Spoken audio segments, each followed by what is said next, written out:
Oh shit. Nick and Warwick was riding like Mobb Deep. Y'all remember that song? Niggas can kill me, but they coming with me.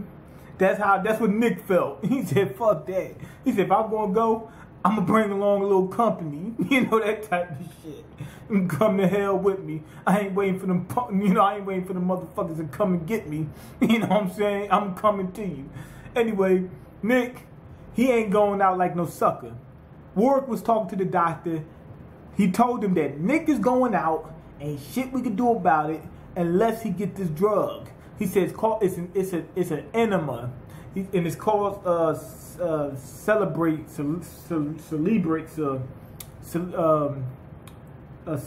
or some shit like that. Celebra. It's the same shit that Professor X used in X-Men. He said you need that, and that shit is expensive. Anyway, we find out that Doug and Nick, they back together. I ain't saying they're back together. I mean they're back functional. You know, they're not begging for their lives anymore. They're actually in good condition. And Doug seemed to be a good dude. I thought he was gonna be a psycho. Turns out he ain't that bad. They said that he said he was putting in some work for a friend. He said I had to take a couple people out. Remember, but even though he took out some innocent people, the people are crime lords. So fuck them. You know, that type of deal. He said these dudes killers too. So fuck them. He's like, if you're living that criminal lifestyle where bodies are popping up on your behalf, then you live and die by the gun. So that's probably why he did it. But at the same time, he had basically avenged somebody or something like that. He said that's why I did it. He said I had to draw him out with the finger and wound up running into you. He didn't even know he was deaf. Then we find out the reason why he looks like a kid is because his body stopped growing when he was fucking 12. That's what being the Twilight did to him.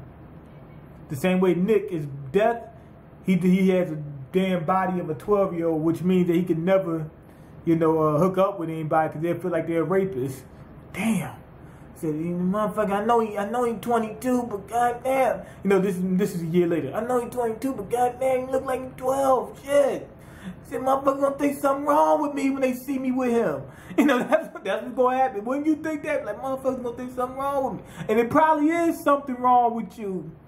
To be honest, I mean, I guess if you knew for 100% sure that the dude was grown, it'd be weird as fuck, but I can understand it. But anyway, he probably be with some young girls, 18. Get with somebody like 18 or some shit like that. You know, he probably gonna call 1-800 we are 18 or some shit. Anyway, after that, we find out that somebody took out a gang of tags. We see who they are at the end. It's like little kids, but they said that the tags were struggling, which means they were fighting. They said so it wasn't no humans took these people out. Well, no ordinary humans took them out. It had to be another tag. You can't take out tags. They said the tags was in their primes. The tags weren't drugged. They were fighting back, and they could not keep up with these motherfuckers. So they had to be a high level tag as well. So people in the city are trying to figure out who did that because it could cause an unbalance. Whereas all the major heavy hitters in that city start going to war and shit like that. Because somebody's not playing by the rules. It's rules to this stuff. You don't kill unless it's sanctioned and shit like that. There's always rules when you got big crime families because a war is not beneficial for any of them. They don't want to see the people die and whatnot. They just want to do what they got to do. They really just trying to make money. That's what it's about at the end of the day. So they trying to figure out who did it. And there's one dude, that dude Corsica, whatever his name is, Corsal or whatever Calzone, whatever his name is. They accuse him. But what's his name? Danny. He says,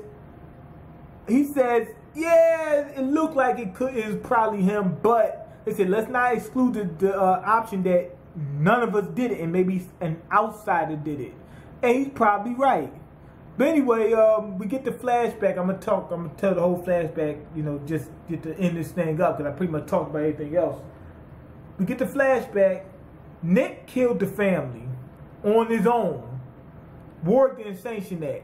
Nick was talking to his pop, and he's wondering what the fuck is going on. He wanted to go to war with them. They said that he's not human. He called the dude father. He said, "You're not my son." He said, "You're not human, right?"